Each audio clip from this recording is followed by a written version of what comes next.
2023 year end కి 3 pan India సినిమాలతో box office లో రీసౌండ్ అన్నారు.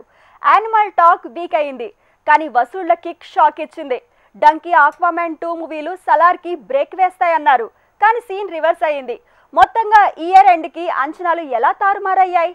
Take a look. Animal, Salaar, Dunki, Aquaman 2 సందడితో ఈ ఇయర్ ఎండ్ కి రీసౌండ్ అనుకుంటే సీన్ మొత్తం మారింది. గాడి తప్పిందనుకున్న యానిమల్ షాక్ ఇచ్చింది.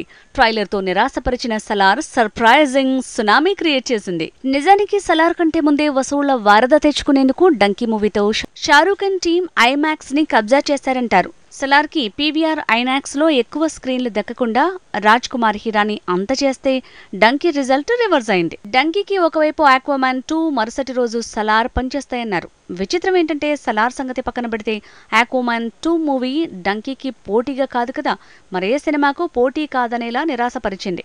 ఆక్వామ్యాన్ 2 టాక్ వీక్ అయింది. విజువల్స్ ఎఫెక్ట్స్ తప్ప ఎమోషనల్ కనెక్షన్ మిస్ అయిందంటున్నారు. ఇలాంటి టైంలో యానిమల్ పుంజుకుంటుందా అంటే 90% కాదనే చెప్పాలి.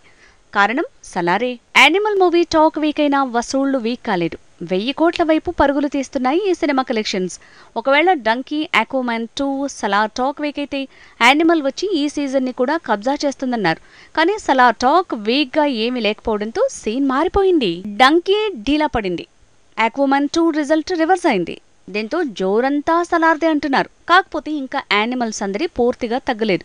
కాబట్టి అంతో ఇంతో సలార్ మీద యానిమల్ ప్రభావం ఉండేలా ఉంది. యానిమల్ మూవీ ఎంత ఎఫెక్టివ్ గా ఉన్నా రిలీజ్ అయి చాలా రోజులు అవటంతో సలార్దే పై చేయిగా మారింది.